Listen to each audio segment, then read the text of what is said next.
I'm Rob Jasinski. This is Symposium, where we talk about ideas that are outside the mainstream. My guest today is New York Times columnist David French. Thanks for coming on.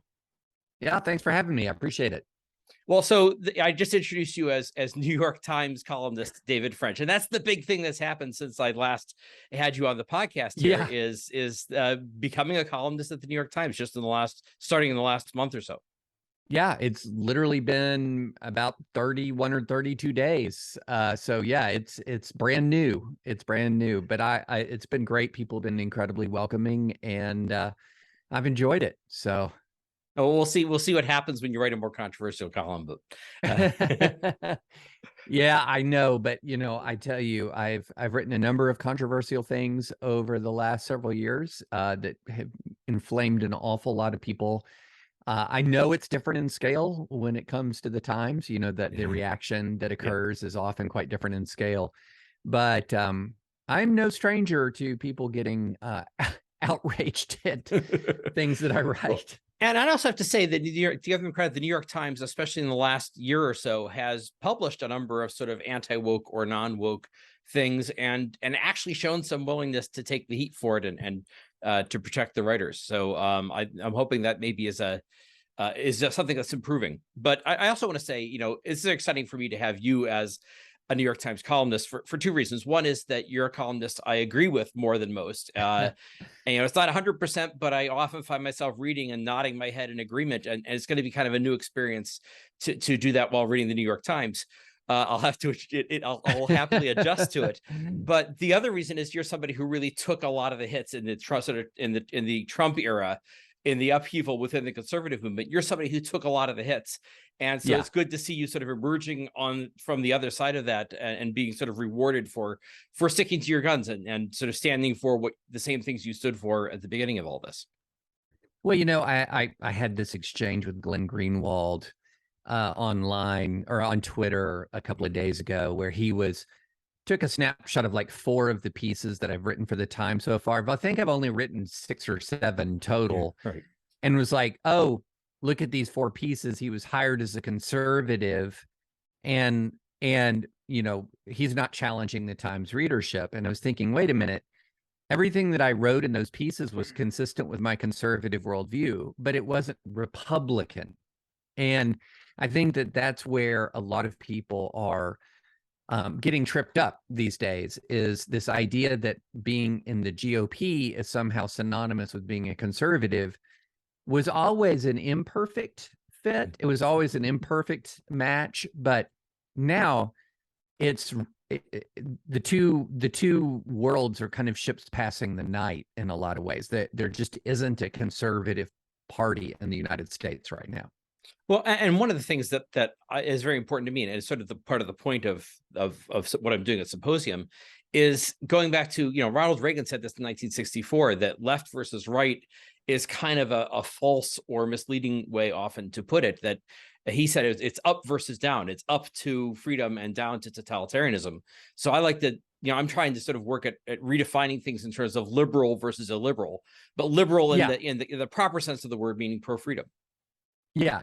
I mean, I think the real divide in America is not left right, it's liberal and illiberal. In my very first column for the Times, I tried to introduce readers to the concept of horseshoe theory, which I don't know if you talked about that on the podcast, but the more extreme the two sides get, ironically enough, the closer they are in their tactics and their methods, even in their view of the state. And so, when you're looking at extreme right and extreme left, now you're often looking at 2 different authoritarian movements in many ways. And now they may exercise their authoritarianism in some different ways, but they're still fundamentally authoritarian in many ways. And also, they have a very similar view of dissent, that they seek to suppress it, they seek to cancel it.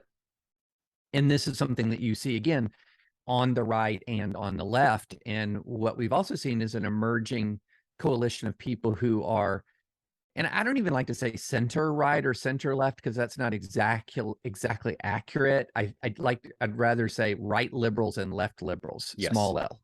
Yeah. And so you're seeing an emerging coalition of people who are right liberals and left liberals who really who accurately perceive that sort of the classical liberal ideals of the founding are under real attack and are rallying to defend those ideals. Yeah, so I don't like the centrist terminology, because what are you in the center of, right? It sort of Right. it lets the illiberal sides, the communists and then the nationalists, it lets them define the terms, and everybody else is somewhere in between, as opposed to defining it in terms of, well, a positive ideal. We're for freedom, we're for a free society, we're for liberalism. But okay, so speaking of isms and speaking of this sort of convergence, but one thing I wanted to mention is I'm going to talk a little bit today about various issues that are coming up that are relating to, free speech, and especially free speech in education and on campuses, and which I know is something you have a very long history with as a lawyer, as a litigator, and also, but something that is very much in the news a lot right now. So, for example, you mentioned, the horseshoe where the left and right meet. I think a good example of that, there are two examples that came out of that recently, out of Minnesota, of all places. At Hamline College, you had this case where an art history teacher, showing an image of Muhammad, an image made by a Muslim writer in 1,000 years ago, almost 1,000 years ago. And then there's another one, which at Macalester College, I think it is. So I just came across this one, that they had an exhibit by an Iranian artist who was an activist against the hijab.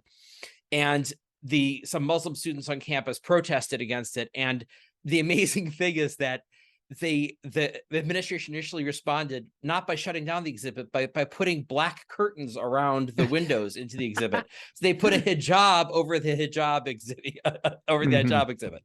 So it's this example where this is all coming from sort of a left of center ideology that, oh, you have to respect and protect these, the rights of minorities, and we don't want to have Islamophobia.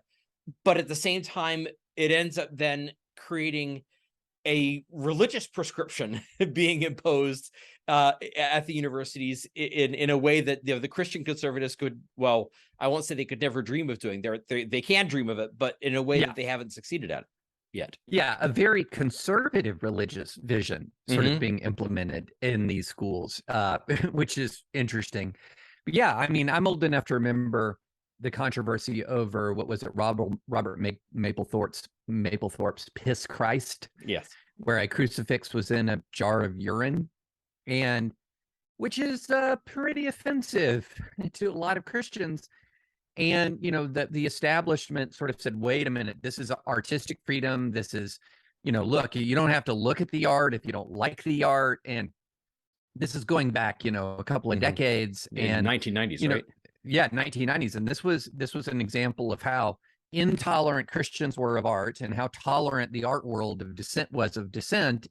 And now you have this sort of movement in places like Hamline and others, where a very conservative religious community is offended by an image, and they're going to go ahead and censor the image. And in Hamline's case, actually punish the professor who showed the image, even though, again, this was created by a Muslim artist. It's a famous work of art.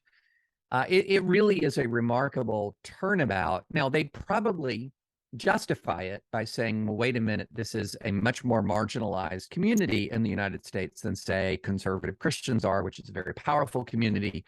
And the distinction is that we're protecting a marginalized community, which is the classic justification for the speech code on college campuses. That was the justification, which is colleges are becoming more diverse. You're getting a lot more people in from marginalized communities. We want people to feel welcome. We don't want them to feel harassed. And so we're going to create a series of rules that essentially give a member of a marginalized community the ability to veto speech that they subjectively find offensive. And that's the heart of what happened in Hamline, and that was sort of the heart of the college speech code mentality of like the 1980s and 1990s and moving into the early 2000s. Well, I think that's kind of interesting how this has come full circle, though, because if you talk to a lot of Christians, they view themselves as a marginalized community. Sure. I think especially in elite spaces and in academia, certainly, and in sort of the elite cultural spaces. And so I think they're using some of the same justifications for the idea that we then should have the power to put some veto or to promote our values within that, with to shut down other people in order to promote our values. And this is something that, you talk about going back to these speech code things in the 1990s, and I know you've worked on. So I mentioned before, you've taken some of the hits from conservatives who don't like your approach to things, and they even called it David Frenchism. And I think, and we talked before about the strange position of becoming an ism, but but if there's something, the thing that seems to be the essence of David Frenchism, of what they object to, is this idea of arguing for a kind of viewpoint neutrality especially in government-run institutions. That the government can't discriminate for or against any particular religion or viewpoint. And there's been this push on the right to say, no, we need to stop doing that. We lose when we do that. We lose ground. We need to we need to use the power of the state to impose our vision and our values. Yeah. Well, yeah, I have seen a large shift. So when I first started working on free speech in higher education, which goes way back to 99, 2000, was my first real controversy involving free speech in higher education. So now heading back to 24 years ago, where I had my first case. And the position on the right was pretty set, which was this: free speech, legal equality, just treat everybody the same, give everyone the same rights to speak, get the college out of the censorship business, open up the marketplace of ideas. And you cannot have free speech when you are conditioning a person's right to speak on someone else's subjective feeling of offense. And the reasons for this are very clear, because any given person is going to have a different sort of tolerance threshold for speech. And so it's not the case, it can't possibly be the case that I have fewer free speech rights, say, when I'm talking to you because you're more sensitive, and more free speech rights when I'm talking to someone else because they have a thicker skin. That's not the way free speech works. And so this was the consistent message. I can't even tell you how many press releases that I reviewed and approved that had the same message, which was equal rights for everybody, treat all communities equally, give everyone equal access to university facilities. Nobody's looking for favoritism here, just equal access, equal rights to speak. And then we even saw a wave of legislation in many state legislatures where they were putting that into law: free speech in higher education, colleges have to respect free speech. And then a few years ago, things began to turn. And I, I've had a lot of thoughts and questions about why they began to turn. And I think that when you viewed free speech, the free speech argument ultimately was really, truly, for a lot of people, was just a means to an end. And when they won on free speech, but they didn't fully sort of own the libs at the same time, then all of a sudden free speech was less of a value. So how are we going to actually defeat the left? So the free speech argument wasn't an argument for free speech so much as an independent value, the way I was thinking about it. They were thinking about free speech as the means and mechanism of defeating the left. Then when they won free speech and the left was still quite vibrant, then you began to move on to other tactics, including turning their back on free speech in a very dramatic and decisive way. Well, if I can chime in on that, just, free speech, winning the free speech battle, in a way, puts a huge responsibility on your side, because it basically says, yes, we want to make it free so that we can make an argument for our position and win people over and convince them. Well, what that means is you then have to go and make the argument, and be able to engage people, and you need to be able to win the argument. And I think there's a certain sense, I mean, when somebody says, let's give up arguing, that's useless, doesn't accomplish anything, it makes me wonder, well, is that a confession that you had the argument and you didn't, and you failed, that you failed in your job of making a case for your position? Yeah, and it's funny you say that, because even back in the day when I would talk to, for example, a religious student group that was under fire and about to be thrown off campus, which is something that happened very regularly 10, 15 years ago. When I'd speak to a university, a student group, I would say, look, winning your religious liberty is only step one. Step two is, what are you going to do with that liberty? Well, how are you going to impact the campus with the freedom that you have? And that's totally up to you. This religious liberty argument is going to get media headlines. It'll get media coverage. But the real work and the really interesting thing is, what do you do with the liberty that you have? And with liberty comes responsibility. And one of the things that I think we've seen on part of the right and the left is that when people fail to persuade, they often turn to coercion. And we've seen a large-scale failure to persuade on part of illiberal movements, right and left, but they'll turn to coercion when persuasion doesn't work. Yeah, well, one of the things that one of the reasons I follow you is because I am not religious. I'm an atheist, but you are someone who comes from the world of evangelical Christianity. So you follow what's going on in there, and have written and reported on some very interesting developments that are happening there. And there's sort of a crisis that has been going on. Well, first of all, one of the things we have some new polling data that came out in the last few years showing sort of a precipitous decline in formal religious belief, in church attendance and things like that over the past 30 years or so. So I think, conservatives in 1988 could say, we just, some of them could, at least not Pat Buchanan, but some of the others could say, we want freedom of speech so that we can persuade, because, the majority of Americans are Christians. The majority, a large number of people go to church. We feel like we have they could feel like they are they call themselves the moral majority. They could feel that they were the majority. And part of what's driving the current sort of illiberalism on the right is the sense that, well, we've slipped out. We're in danger of not being the majority anymore, and of this being a majority of, we're going to go the way of Europe, where it's a majority non-believers, or at least people who are, not are part of any formal church. But the other aspect of that is that at the same time, what you've been writing about is there's been this sort of crisis of various scandals going on within the churches themselves.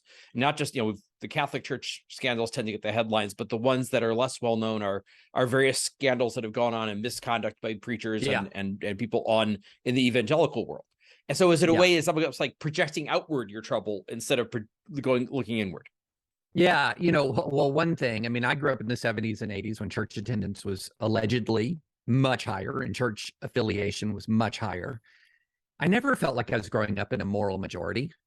I mean, I grew up in rural Kentucky, which would be, by all stereotypes, a quite conservative kind of community, right? And I was a public school kid from K through 12.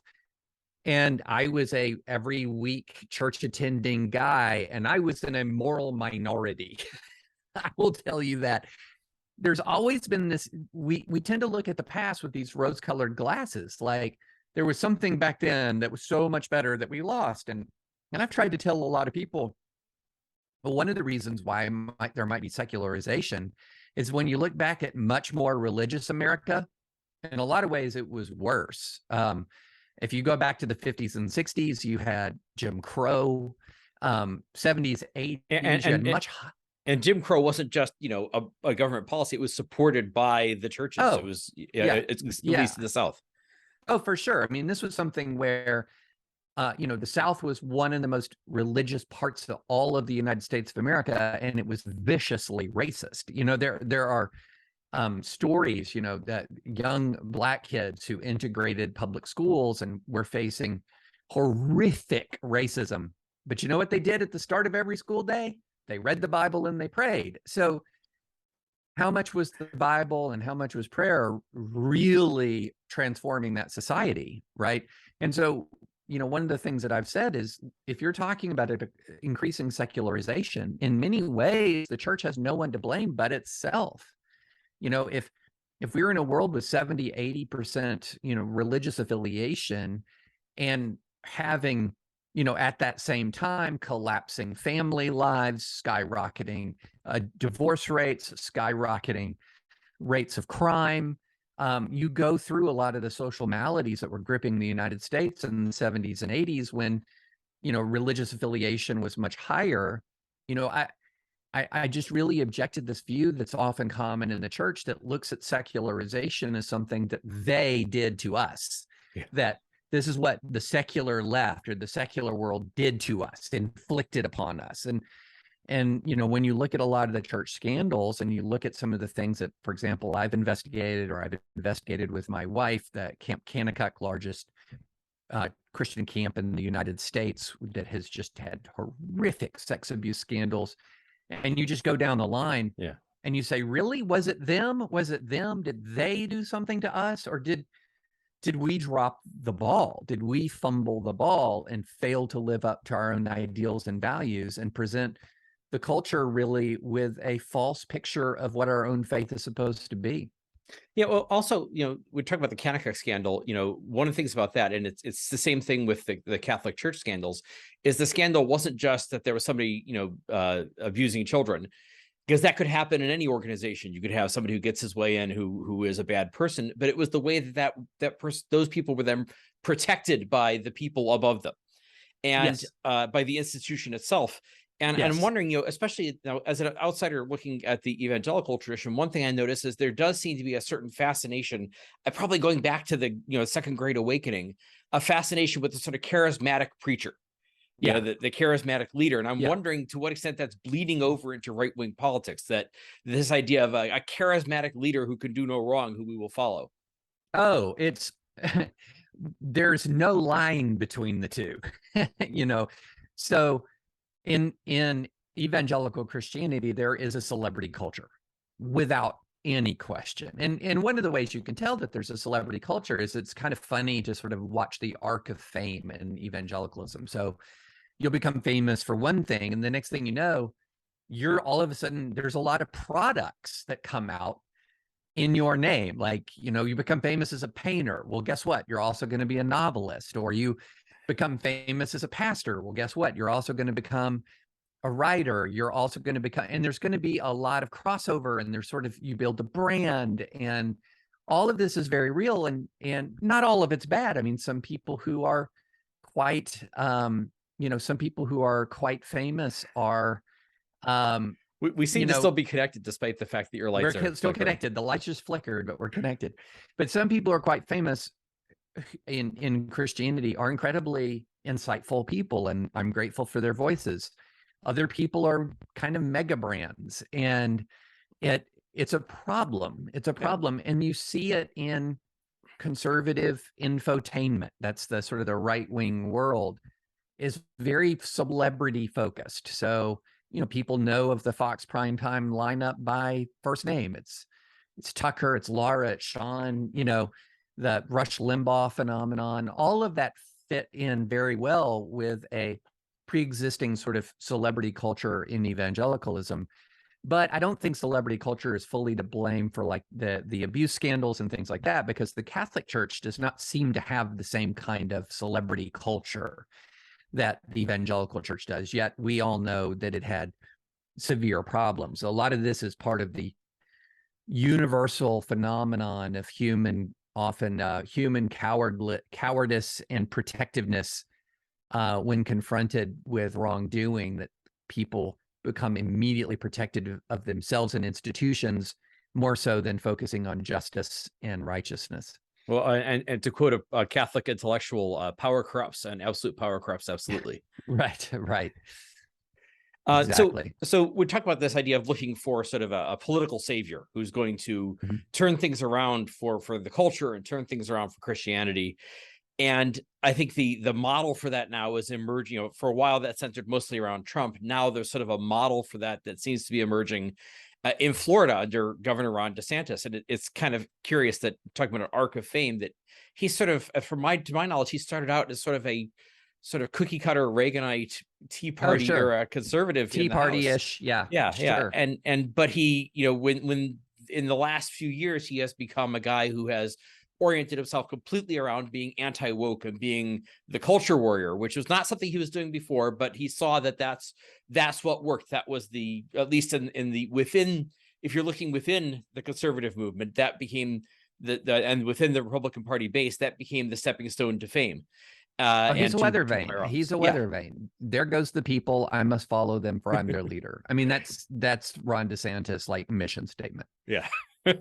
But so he has basically adopted in taking this anti-woke crusade. He has actually, I think the interesting thing about him is that he has actually figured out how to put this into practice as legislation, as concrete actions. I think to an extent that, Trump, in a way, Trump was sort of the focus of hopes on this, but didn't really have the discipline or the systematic thinking to put this in practice in a lot of ways. And of course, it's also harder at the federal level because you're dealing with Congress, and you have, you don't have you can't have as much of a local lock on the politics.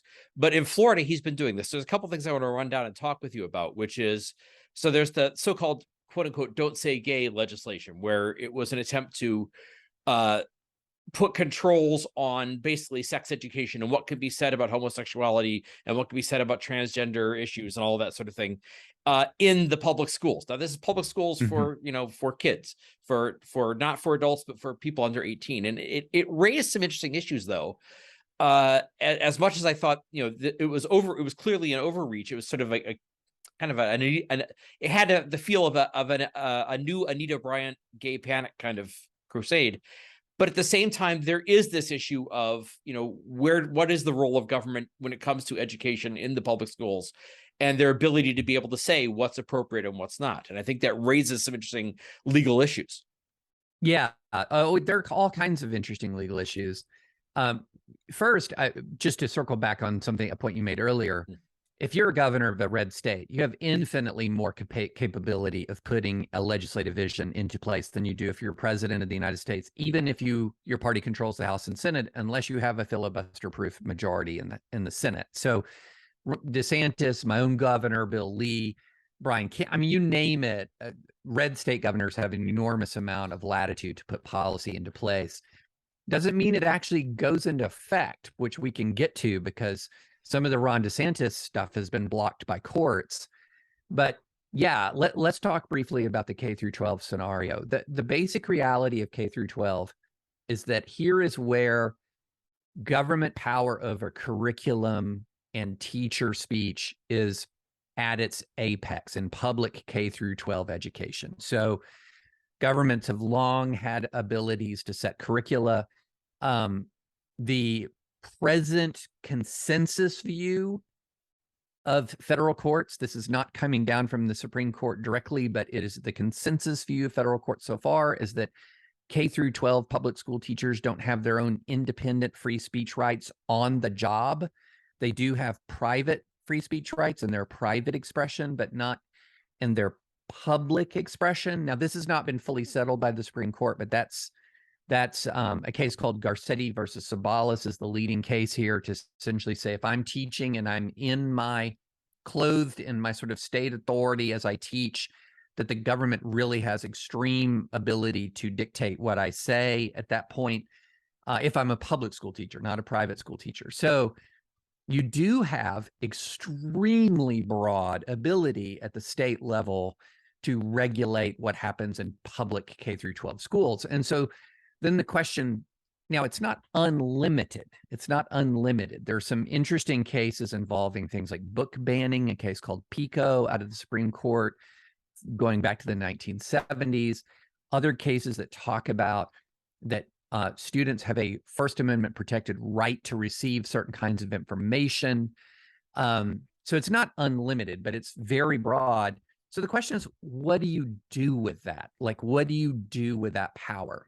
And this is a big debate on the right now. So there's sort of one side, the side that I'm up on is, look, as a general matter, don't be banning ideas. If you think that there is bad curriculum in the state, find a better curriculum and then allow teachers to teach the better curriculum and to have a real give and take in classrooms. To have an idea where you're going to say, well, I don't like the curriculum, so here's what we're going to do is we're going to just ban a range of ideas, strikes me as the worst way to deal with educational controversies. It usually or almost always doesn't really work. Anyone who knows anything about censorship has heard of the Streisand effect, which is one great way to make something very famous is to try to ban it. I And had so personal experience with CRT, that. Years ago, there was a movie called Hail Mary. It's this French movie that was this like version of a modern version of the story of Mary, and it was banned by the Catholic Church. And yeah, I went to see it because, like, well, it's banned by the Pope. Maybe it's really. It was the worst movie I've ever seen. It was really terrible. But yeah. the only reason I ever would have saw it was because it was banned by the Catholic Church. And the other thing is, the other aspect of this too is that if you ban critical race theory, people can go out and say, okay, fine, we'll give it a new name and we'll teach the same thing under a different name. Well, and then the statutes that are designed to quote ban critical race theory are often ludicrously written, so they don't actually ban critical race theory. They ban what are called certain divisive or inherently divisive concepts. And some of the ways in which it's written so broadly, these statutes are written so broadly that a teacher could teach against affirmative action with no problem and be absolutely banned from introducing materials that teach for affirmative action. And this, by the way, I'm against race-based affirmative action, but this is a very live controversy in the United States of America. This is what the Supreme Court is going to be issuing a ruling on, likely in June, is about race-based affirmative action in higher education. So you're talking about one of the most controversial, most important public disputes in the US, and some of these statutes purport to ban advocacy for one side of that view, which is remarkable, just remarkable, all in the name of banning critical race theory. And by the way, affirmative action is not critical race theory. The affirmative action concept predates the popular advent of critical race theory. But again, you're going back to what is it that you're trying to accomplish with education? And I brought up this case, PICO, for a very important reason. It is a 1970s case, and just to show you how all kinds of, there's nothing new under the sun. We're just refighting old battles again and again. This is born out of efforts to censor library books in the 1970s, where some parents went to a conference, a right-wing conference, came back energized, said, hey, here's a list of books. Let's find out if they're in the library, found some of them in the library, and wanted to ban them.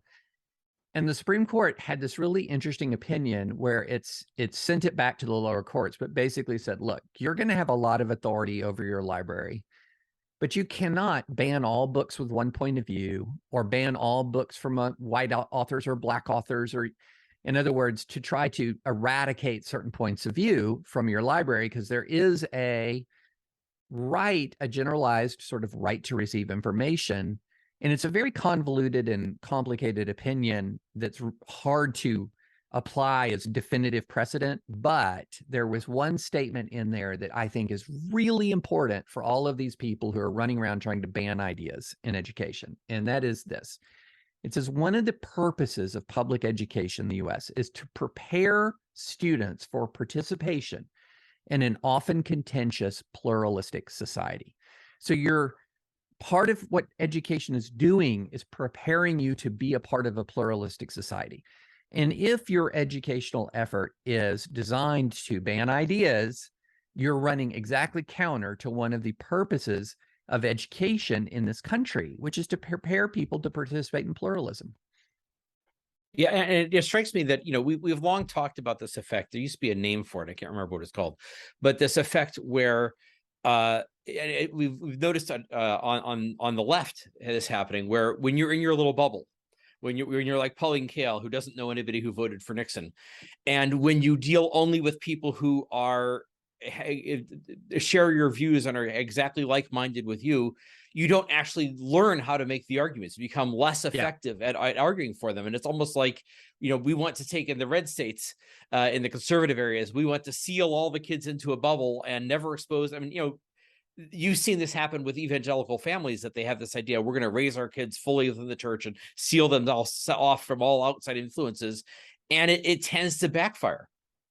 Oh, it backfires all the time. I mean, I am in favor of school choice. I like to see families try homeschooling. I like to see families try private schools. I like to see families try good public schools. I want to see, my idea of the most effective sort of educational reform is introducing competition, introducing a marketplace of ideas, K through 12. So I like school choice. I have defended homeschooling my entire career, but I also know that there is no magic bullet. There is absolutely nothing where you can say, well, if I do this, I'm going to raise just perfect conservative kids, or if I do this, I'm going to raise progressive children.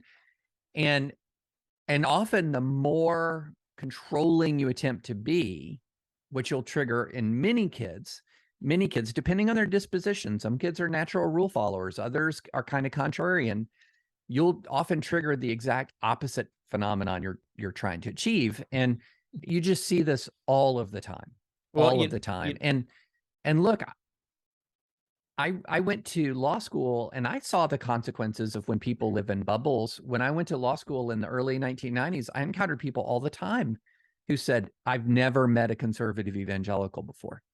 They'd never even heard like my arguments. They'd never heard this sort of coherent religious conservative point of view. And because they'd never really heard it, they hadn't been exposed to it.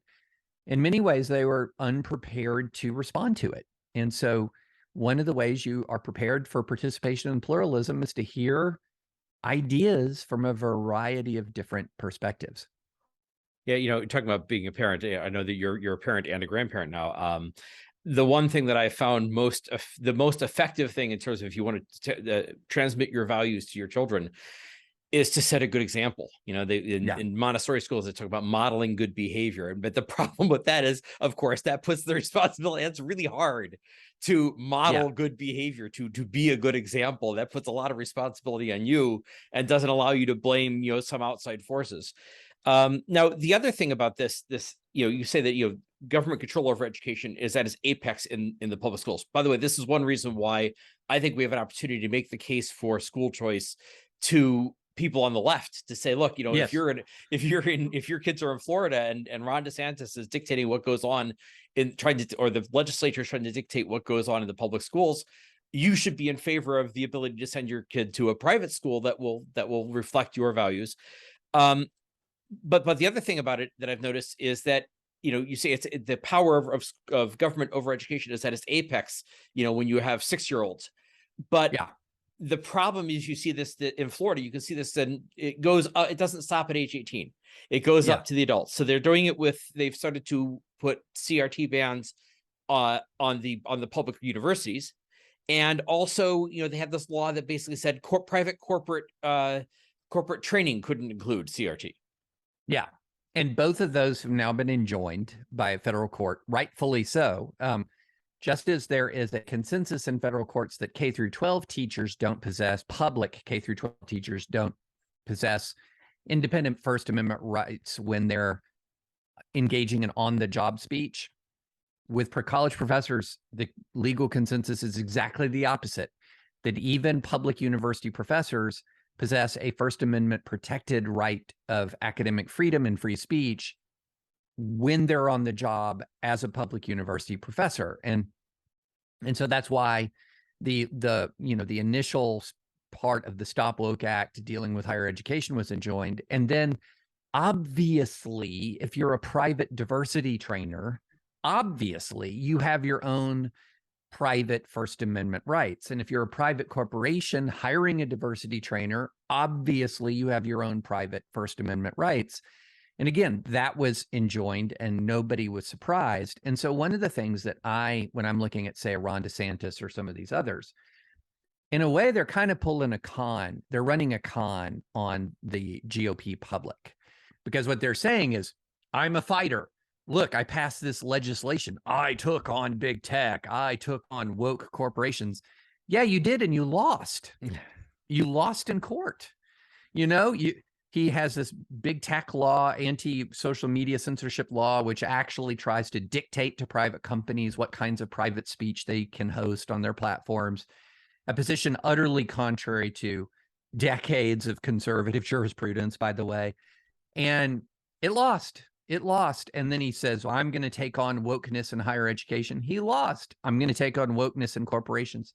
He lost. And so time and time again, these guys are standing up and they're going on Fox and they're saying, I took on woke corporations. And then 3 months later, on the, the bottom of the Fox page is, stop woke act enjoined by federal judge. So a lot of this it's kind of a con. It's a little bit performative. Yeah, they Now, used to the call thing that it. keeps me There's from the saying concept of messaging. There's the concept of messaging. yes, A messaging bill, where it is you propose a yes, bill that you know is going to fail. It's not going to get passed, but you will get the press releases of being the guy who stood up to do this yeah, thing, even though you know it's never going to actually happen. In fact, you can go farther. You can do more, be more extravagant, because you know it's not going to pass. right. But this is a worse version of that, because we're familiar with messaging legislation in the Congress where Josh Hawley or somebody will put a bill into a committee that he knows is never getting out of committee. But again, you get the Fox hits and all of this. This is worse, though, because these bills actually become law. Mm-hmm. And so what ends up happening is, for a period of time before the lawsuit is filed or before the injunction is entered, and before the thing finally finishes court, there's a chilling effect. And so, so they do accomplish something in the real world, at least for a time.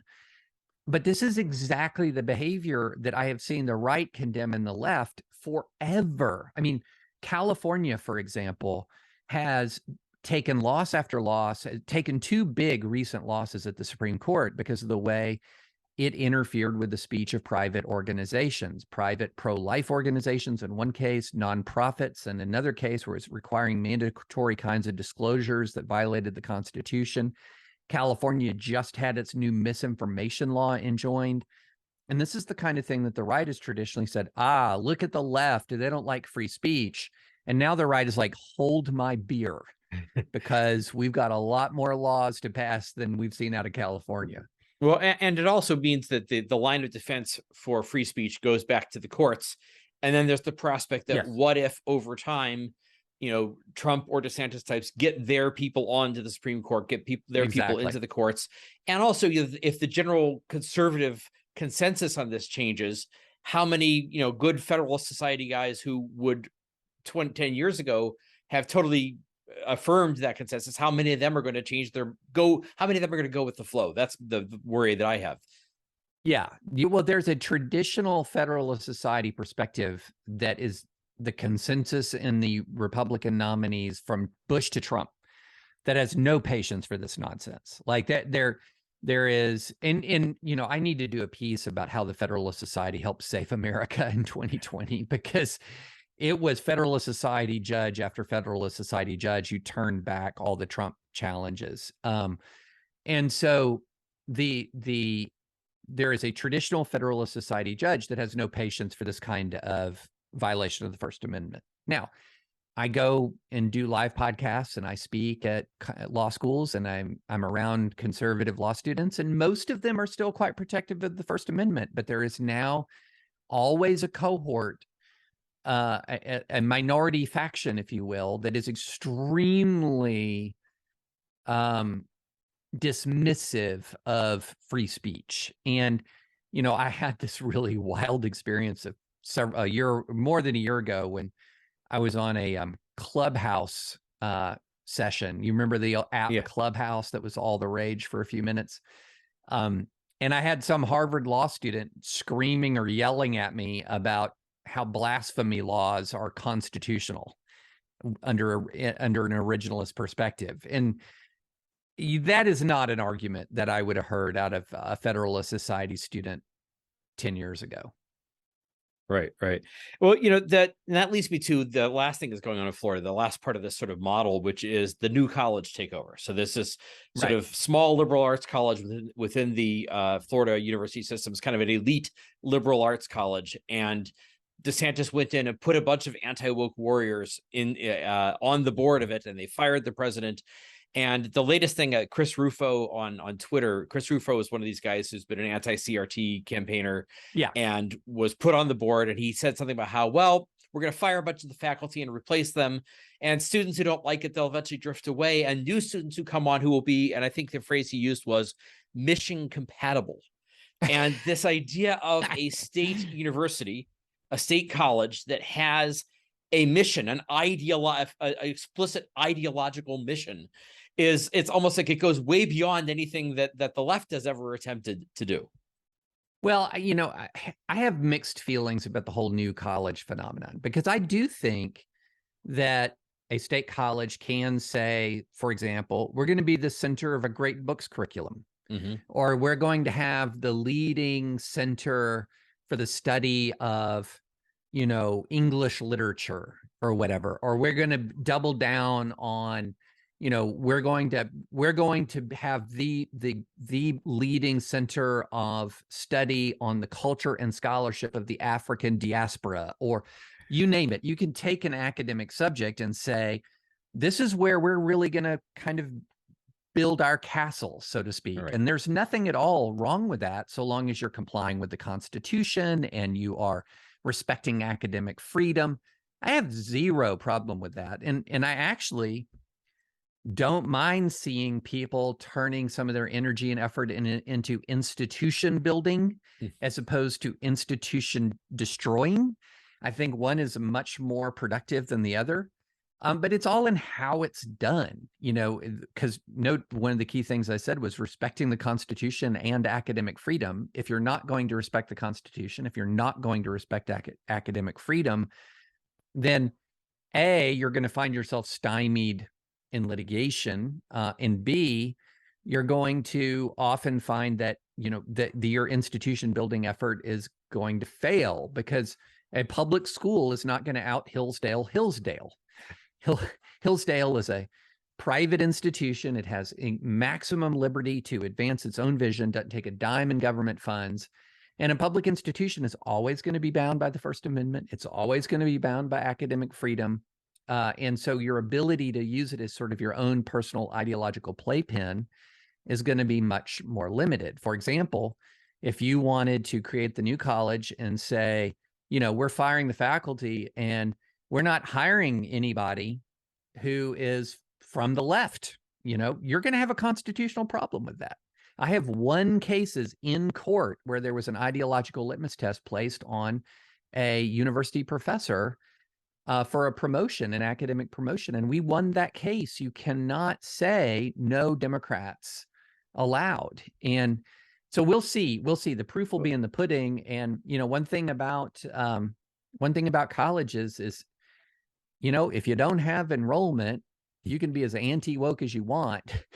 It's just not going to work. But we'll see. Maybe it'll work. And maybe they'll do it well. Maybe they'll build an institution differently.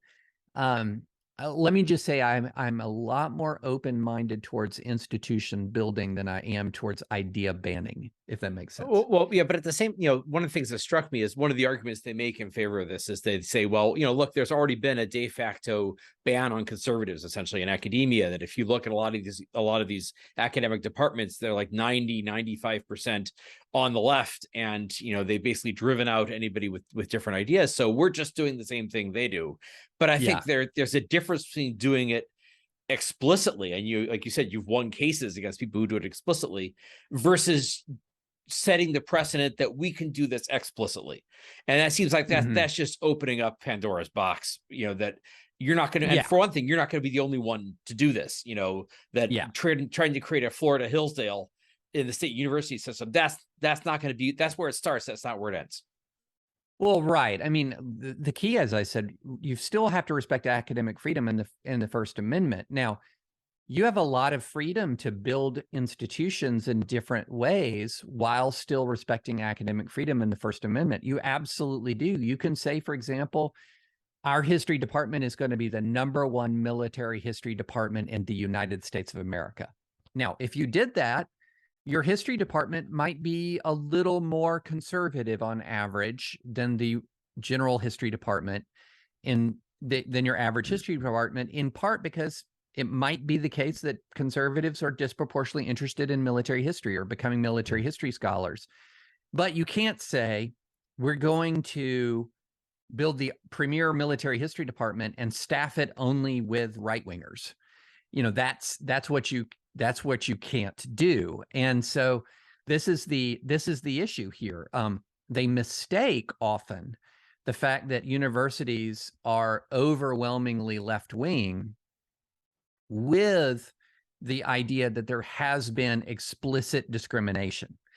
And now I know there has been some discrimination. Those have been my cases. I've had cases to that effect, but I've also talked to enough professors who run hiring committees to know that some of them will tell you they've never seen a conservative CV in their career.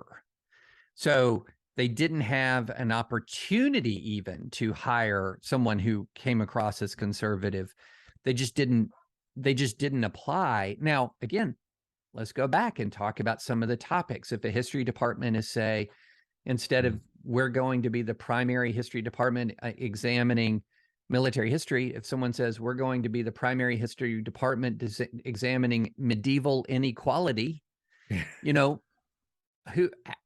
who's interested in that topic? I mean, those are, so a lot of times you kind of get a chicken or egg issue, that the very topic of academic interest that is dominating a particular academy or to particular part of the academy is not something that a lot of conservatives are interested in. Well, and then it creates a sort of a negative feedback loop. Yeah, and as one of the things you mentioned is, if you could say we want to have a great books program. And as a guy who went to the University of Chicago and sort of the Allen Bloom era, who went there at a school that did have a great books program, that now, for one thing, I can tell you that doesn't guarantee everybody's going to be a conservative, not by a long shot. But it strikes me that, I remember I sort of came up in the culture war of the late 80s and the early 90s. Was the great books culture war. It was, I call it reading Plato to own the libs. It was, Bloom specifically was a Plato scholar. But it was this idea that, we'll focus on the great books and the big ideas, and that will be our answer to the left. And that's what strikes me as one of the big changes, is that everything has become so much more narrowly political, and that having a real substantive ideological and educational alternative is not what's being focused on. Well, I'm glad you brought that up, because it really does signify what I think is an evolution on the right. So you and I came up roughly the same time. I'm like 54 years old, probably older than you. And not much. when I came up, there was this huge emphasis on things like the Great Books program, because there was this extreme confidence. And again, I'm a Cold War kid, right? So there's this extreme confidence in Western civilization versus the Soviet Empire. So there's this East-West clash. There is this real confidence in ideas, that here's what we need to do. We need to expose young minds to the great ideas of Western civilization. That's what we need to do. And we have confidence in ideas. That was imprinted upon me at a young age, and is still imprinted upon me, that I want to belong to a movement that loves ideas, and that likes to discuss and to debate ideas, and does not squelch or suppress ideas. Now, I'm going to disagree with you or this person or that person, but we're going to talk about it. And I'm going to walk into the public square confident in the ideas that I hold, but also open to being wrong. That if you can tell me something that I don't know or show a flaw in my thinking, then I'll respond to that. And instead, now what we have is a movement not so much concerned about examining ideas, because what are the ideas of the conservative movement right now? I mean, really, what are they? But it instead is very, very anti-left. And there was this great interview with Michael Brendan Dougherty, my friend from National Review, with Ezra Klein. And Ezra was like, Michael, what does the Republican Party stand for? What does the conservative movement stand for? And he said, the only thing that unites it is that it's anti-left. So then you can easily see if a movement that is focused on advancing ideas will be a movement that likes the First Amendment. A movement that is focused on suppressing your opponent is not going to be a movement that likes the First Amendment. You talk about that confidence, because we're not so different in age. I remember one of the biggest things that shaped me is I remember being 20 years old on campus when the Berlin Wall comes down. Yeah. And I was the funny thing is I was very not engaged in watching the news or politics. I was spending a lot of time in like 5th century Athens at the time. And I'm walking down the street and one of my friends said, "Did you see on TV last night when the Berlin Wall came down?"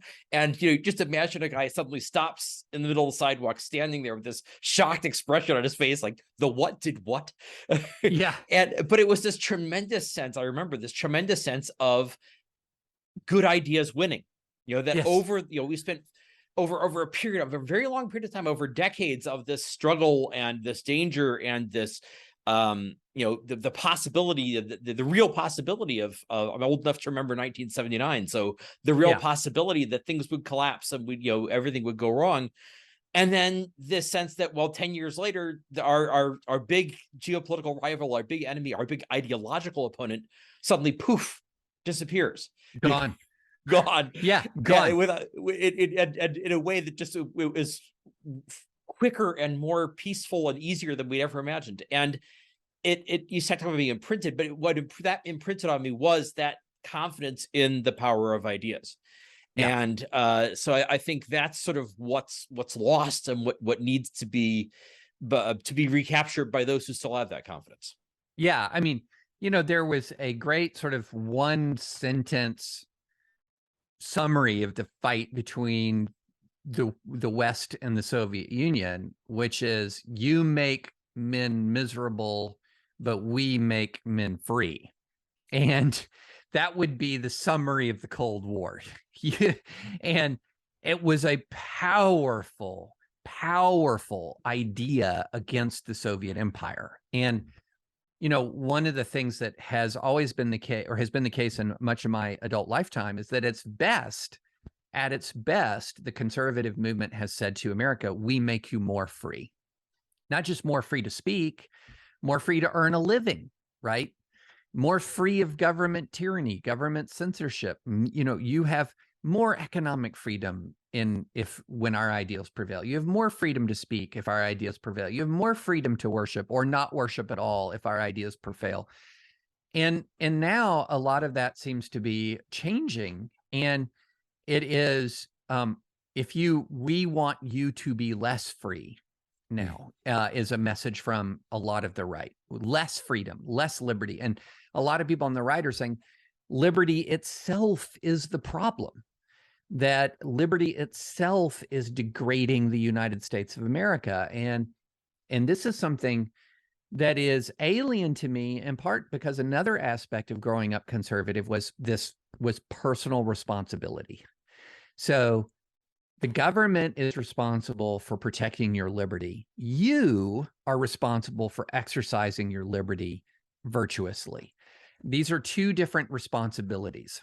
The government has responsibility to protect your freedom. You have the responsibility to exercise your freedom responsibly. And now the much of the right is saying, nope, government is not responsible for liberty. Government is responsible for public virtue.